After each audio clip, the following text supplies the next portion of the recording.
Get Up Nation.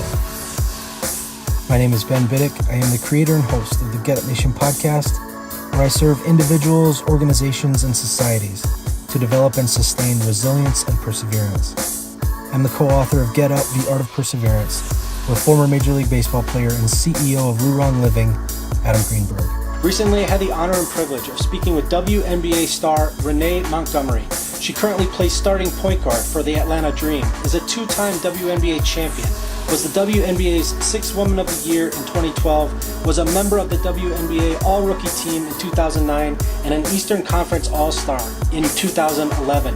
A graduate of the University of Connecticut, she honed her craft under the guidance of legendary Coach Auriemma. Renee led Connecticut to 138 wins and only 11 losses in her 4-year career at UCONN. She helped take UCONN to the NCAA Women's Final Four twice, to 4 NCAA regionals and 4 Big East regular season titles. She started 147 times. 139 of those were consecutive, the most by any player in UCONN program history, as well as the most nationally. When she left Connecticut and launched her WNBA career, she was the only player in program history to rank in the top 10 in points, assists, steals, and three-pointers. During her senior year at UCONN, she led the team to a 39-0 record, one of only 5 perfect seasons in NCAA history, winning the national championship. She was selected by the Minnesota Lynx in the first round and was the 4th overall pick in the 2009 WNBA draft. She's won numerous awards, including 2009's Nancy Lieberman Award and 2009's Frances Pomeroy Naismith Award, in addition to her achievements on college and professional courts. I'm honored Renee has taken time to join me to share how she stays resilient in her pursuit of excellence. Renee, welcome to the Get Up Nation podcast. Wow. I mean, that's an intro. Thank you. I appreciate that. Absolutely. Renee, I'd like to start at the very beginning. What were some of your first experiences in athletics, and how did basketball captivate your attention? I think my first ever experience in athletics was doing ballet. My parents put me and both of my other sisters in ballet, just like as a base, and I'm so glad they did, because I found out later in life that people take ballet now and stuff to try to get them to balance their core and all of that. So I actually got taught that at a very young age. So I would say that was my very first experience with athletics. When did basketball become something that engaged you? Basketball, I'd say my first experience, I would say it would be like in school, but got serious with AAU. So AAU is when you travel around, in case people didn't know. And so once I started going on a traveling team and going to different states and playing other players and other teams from other states, I really got intrigued by the whole thing, because, there's a whole market here and you get to measure yourself against, big-time places like New York or a team from Cali. So that really sparked my interest. You've mentioned how Scottie Pippen was one of your favorite players growing up. As a child, when you thought about who you'd be when you were an adult, as you formed your goals for the future, what did you dream of for your life? It's crazy, because my main goal was I wanted to be really good, and I never actually thought of players that I wanted to be like.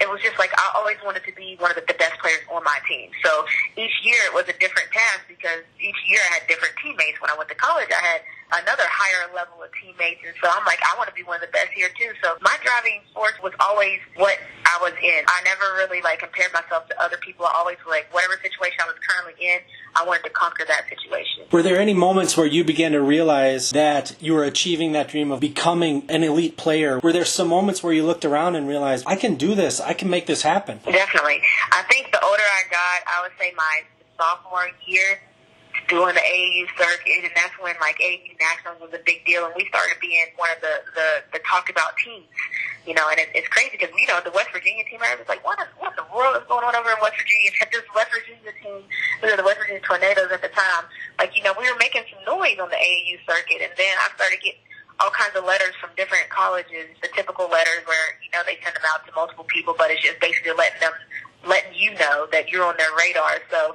I would say my sophomore year is where I really started to feel something's happening here. When did you get that satisfying sense of winning, of success? I mean, you've won championships and you stay committed to winning more.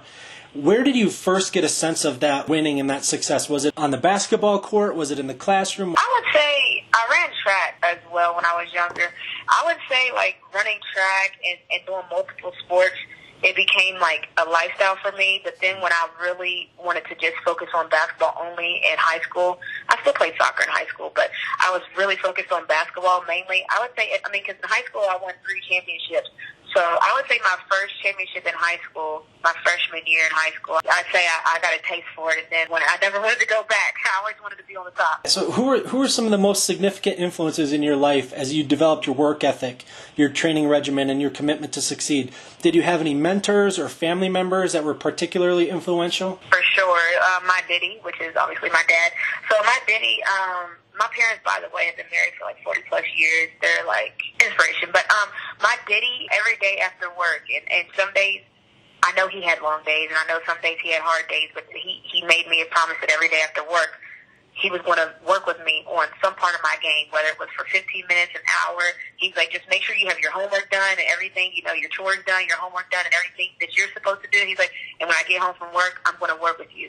And I mean, he did every day. And thinking back now that I'm an adult, it's amazing to see how consistent he was with that, knowing he had to wake up at 5-something every morning to get to work on time and work until 5 and then come in and still work with me. And I'm talking about he didn't even go home and eat first. It was literally he got home and straight to working with me because he could just see how excited I was to see him come home. So my Diddy, I would attribute to being there for me, every step of the way. Wow, that's amazing. So you were highly sought after as you completed high school. Coach Auriemma had a unique approach when he spoke with you. He basically didn't guarantee anything. He told you that you'd have to earn it, and you were motivated by that challenge, where a lot of other coaches just kind of made promises. Is that correct? Definitely, and that was the thing. When somebody speaks something that's real to you, you're more apt to believe it. So not that I didn't believe the other coaches, because I did believe the other coaches that I would come in and be their starting point guard. I did believe them. I don't think they were not telling me the truth, but it was just the way I knew that whatever the case was, I was going to be that with him. So he was going to shoot it to me straight, and I like that. I don't need things to be sugar coated, and I like how he gave me my props. It's not like he just came in there and was like, we might want you, or if you want to come. Like, he made sure I knew that they wanted me. But he also made sure I knew that this is a program where we're not going to necessarily roll out the red carpet for you. Once you get here and you earn your spot, okay, you earn it, but you're not going to be given a spot. You got to earn it. How did he use the passion for success inside of you to get the best out of you and your teammates? The coaching staff while I was there, which is Coach Auriemma, CD, Chris Daly, Tanya Cardoso, Jamel Elliott. The thing about them was, as you know, we lost 11 games, and to me it felt like we lost way more than that because we were always pursuing something else. So even if we won our game by 50 points, when we watched film, there were 100 mistakes that we made, and they were meticulous about it. They were very detail-oriented, which now I'm so thankful being in the pros because the way I approach the game and the way I focus and prepare for the games, they taught me that in a sense that don't do just the bare minimum. Yes, we beat this team by this much, or yes, you did this, but look at where you could improve, or look at the things you could have done on top of that. And so I've always learned that, no matter how well you played or how well or how bad you thought you played, there's always bright spots and there's always spots that you can improve. So I just really learned the mindset of never get too high or never get too low. And as a player for Coach Auriemma at UConn, knowing his loyalty to you and how, as you said, I wouldn't want to go to war with anyone else because you knew he had your back.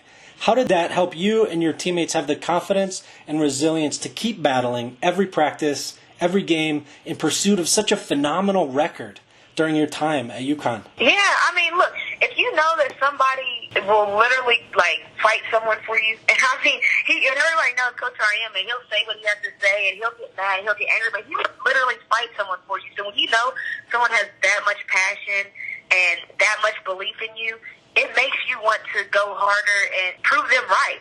And I've always been, my whole life, I've always never cared about what people said I couldn't do. I've always lived in a place where whoever thought I could do it, I want to prove them right. I don't care about who said I couldn't do it.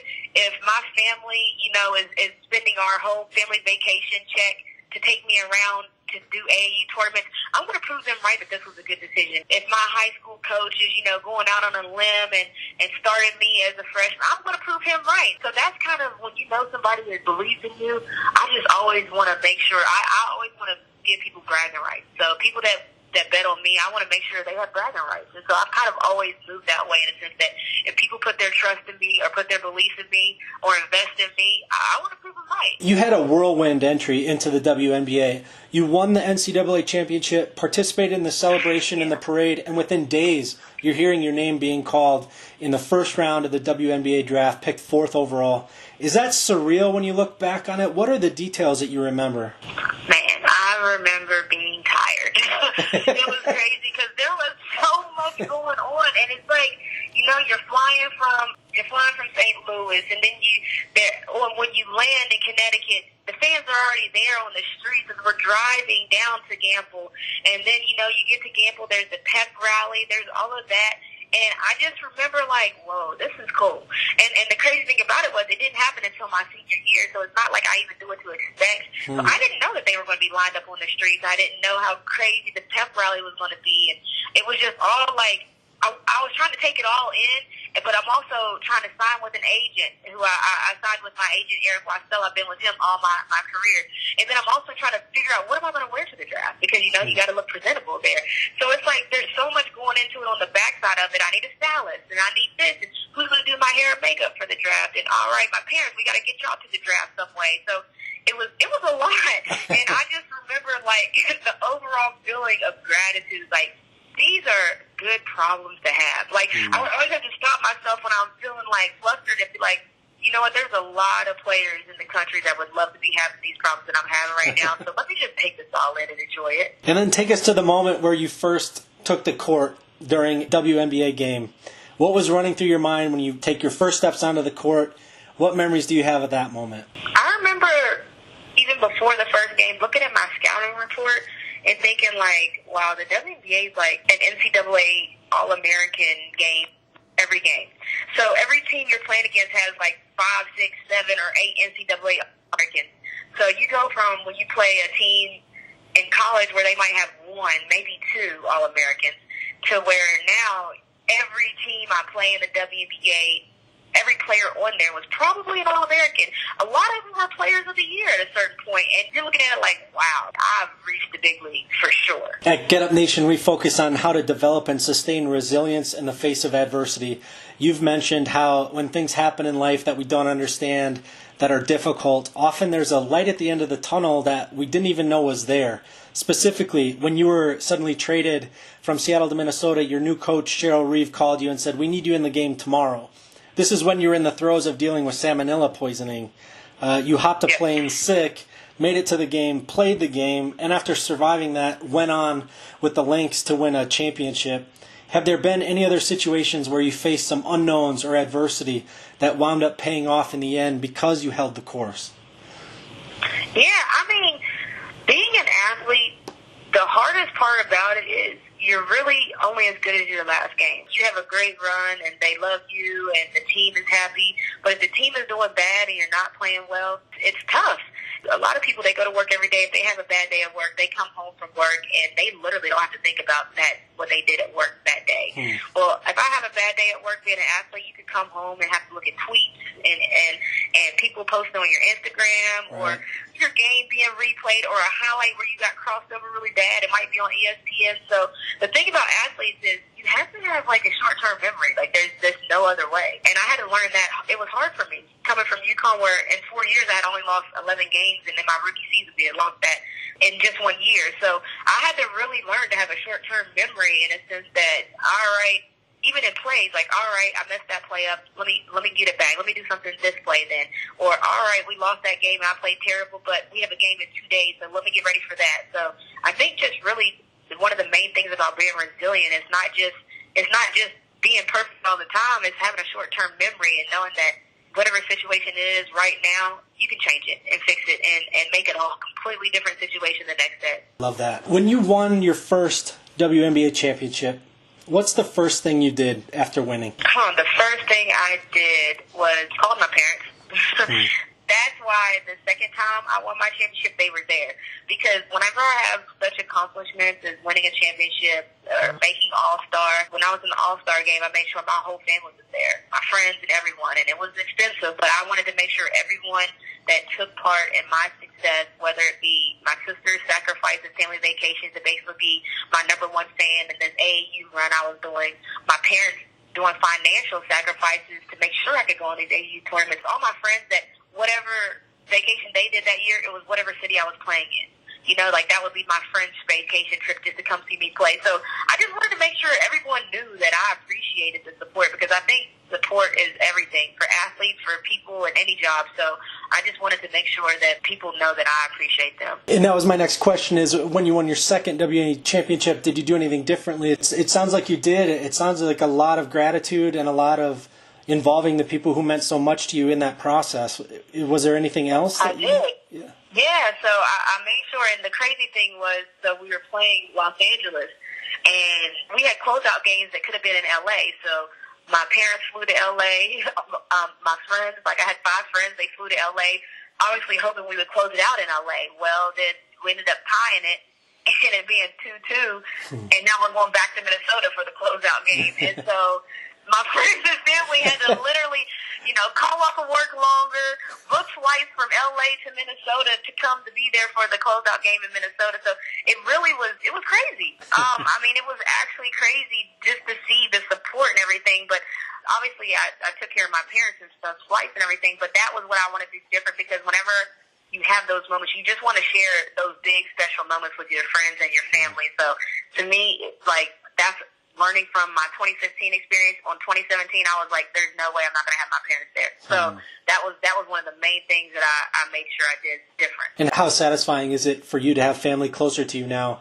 as you play for the Atlanta Dream after being gone year after year, whether playing in the overseas leagues during the WNBA offseason or flights away from family when you played with other teams? Oh, it's everything. I'm actually in the process now through my foundation. So in West Virginia, we don't even have a pro team.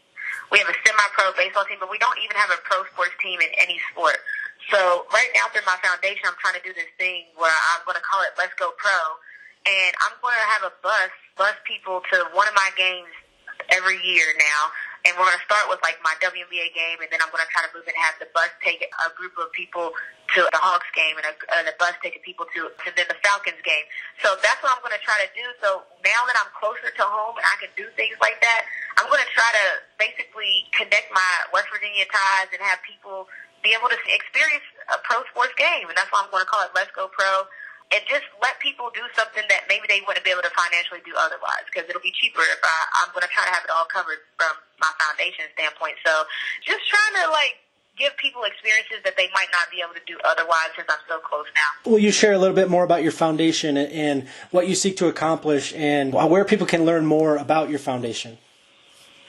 Okay, so my foundation is called the Renee Montgomery Foundation. Ooh, I got creative with that one. And I have a website. It's ReneeMontgomery.net. So on there it has stuff about me. It has stuff about my life after basketball aspirations. It has stuff about my foundation. But really, I want to allow people to have experiences that they wouldn't have otherwise. Because a lot of times foundations, which I love, they give families that are struggling, they might give them some clothes, they might give them shoes, they might give them school supplies. What I really want to do in my foundation, in the area I want to really live in, is giving people experiences. Because when you're struggling to pay your bills, you're not going to splurge and go to an Atlanta Dream game. You're not going to splurge and go to a Hawks game. You're not going to splurge and go to the premiere of, you know, a cool movie, Captain Marvel. So I really want to, like, live in a space where I give people those experiences, families together, because I want to impact kids through sports, and I'm the sports figure.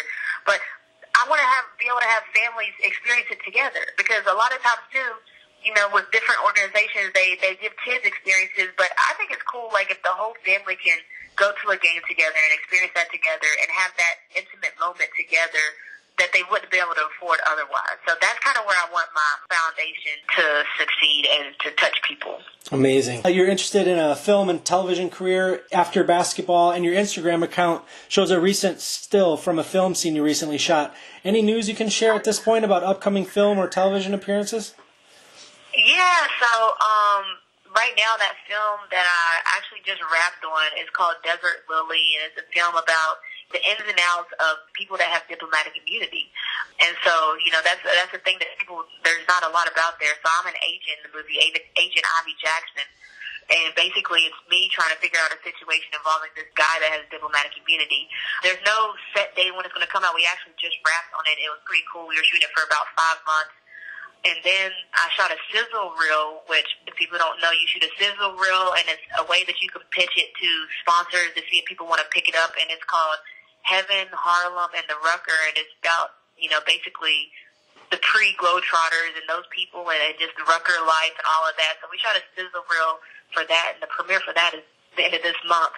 So I'm just excited. I was on Sister Circle, and they had me as a guest on there. I basically told them, like, look, y'all are living my dream right now, hosting a TV show, and that. So they actually said they're interested in bringing me back as a guest co-host. While right now they have a lady on there called Quad, and she's out. So they might bring me in there as a guest co-host one time or two. So good things are happening. I'm just thankful for the progress that I've made so far and the way that people have embraced me. Absolutely. You've done so many amazing things, and I can't wait to see what the future will bring for you. With such an elite career where you have college and WNBA championships under your belt, where you've played in numerous foreign countries all over the planet, what do you think about when it comes to the legacy you want to leave? What impact do you hope you've created? I think the main thing that is going to be my legacy I'm already seeing is not even having anything to do with those accolades. It's going to be how people see how I was upbeat every day, how I brought a positive attitude all the time, and how, I have this saying that I say all the time now, and I did not create the saying, but I loved it, and now I say it all the time, but it's a good day to have a good day. So I always say it's a good day to have a good day, because sometimes you're going to wake up tired, sometimes you're going to be annoyed, but it's still a good day to have a good day. And that's what I want my legacy and people to think about when they think about me, where when I come into the room, I'm not going to come in with bad energy. I'm not going to come in with bad vibes.